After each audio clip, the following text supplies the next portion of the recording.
ঝালদায় BJP মহিলা মোর্চার সাংগঠনিক বৈঠকে নতুন কমিটি। অন্নপূর্ণা যোজনার খুশিতে মিষ্টিমুখ। ঝালদা ১ নম্বর ব্লক বিজেপির মহিলা মোর্চার উদ্যোগে ঝালদা ব্লক মণ্ডল কার্যালয়ে একটি সাংগঠনিক বৈঠক অনুষ্ঠিত হয়। বৈঠকে ব্লকের বিভিন্ন অঞ্চলে বুথ ভিত্তিক নতুন কমিটি গঠন করা হয়। দলীয় নেতৃত্বদের দাবি মহিলাদের সংগঠনে আরও সক্রিয়ভাবে যুক্ত করা এবং সাংগঠনিক ভিত শক্তিশালী করতেই এই উদ্যোগ নেওয়া হয়েছে। নবগঠিত কমিটিগুলি ভবিষ্যতে এলাকার মানুষের বিভিন্ন সমস্যা, নেশামুক্ত সমাজ, স্বচ্ছ গ্রাম, সামাজিক উদ্যোগ ও সরকারের জনমুখী প্রকল্পগুলির প্রচার, দলীয় কর্মসূচিতে সক্রিয় ভূমিকা পালন করবে বলে জানানো হয়। পাশাপাশি মহিলা কর্মীদের জনসংযোগ বৃদ্ধি ও সংগঠনকে আরও শক্তিশালী করার উপর জোর দেওয়া হয়। এদিন অন্নপূর্ণা যোজনার আওতায় ১,৩০,০০,০০০ উপভোক্তার ব্যাংক অ্যাকাউন্টে সরাসরি ৩,০০০ টাকা করে পৌঁছানোর জন্য আনন্দ প্রকাশ, রাজ্য সরকারকে ধন্যবাদ জ্ঞাপন করে মিষ্টিমুখ ও গেরুয়া আবির দিয়ে শেষ করা হয়। অনুষ্ঠানে উপস্থিত ছিলেন ঝালদা ১ নম্বর ব্লক মহিলা মোর্চার নেত্রী দোয়েল সিনহা ব্যানার্জি, বাগমুন্ডি ১ নম্বর মণ্ডলের সভাপতি সঞ্জয় সিংহদেও সহ ব্লক নেতৃত্ব ও মহিলা কর্মীরা। সভার শেষে আগামী দিনের সাংগঠনিক কর্মসূচি নিয়েও আলোচনা হয়।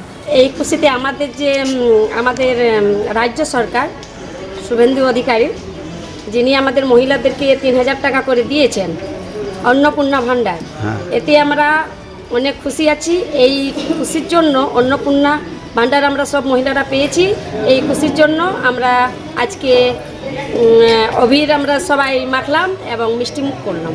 সরকার যে আমাদের জনস্বার্থে যে সুবিধাগুলো প্রদান করেছে সেগুলো সুসংগঠিতভাবে হচ্ছে এবং সেগুলো কতটা কার্যকরী হচ্ছে তার জন্যেই মূলত এই বৈঠকটা আমরা রেখেছিলাম।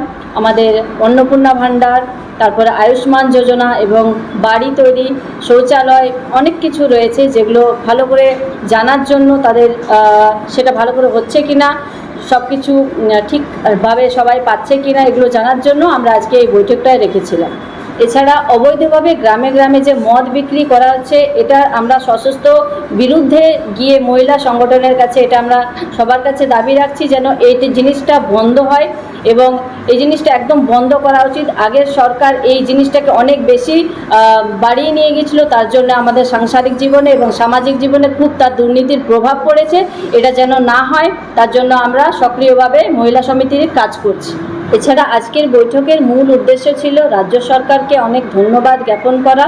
আমাদের যে সকল সুবিধা দিয়েছেন তাদের সে সকলের জন্য অনেক অনেক ধন্যবাদ জানাচ্ছি। এছাড়াও বুথে বুথে বিভিন্ন মহিলা টিম গঠন করা হয়েছে যাতে সংগঠন আরও শক্তিশালীভাবে সক্রিয়ভাবে কাজ করতে পারে। আমাদের অন্নপূর্ণা ভাণ্ডার যে ১,৩০,০০,০০০ মানুষ জনগণের কাছে পৌঁছে গেছে, তার সেই খুশিতে আমরা একটা ছোট্ট অনুষ্ঠান করলাম, আবির মাখা এবং মিষ্টিমুখ করা।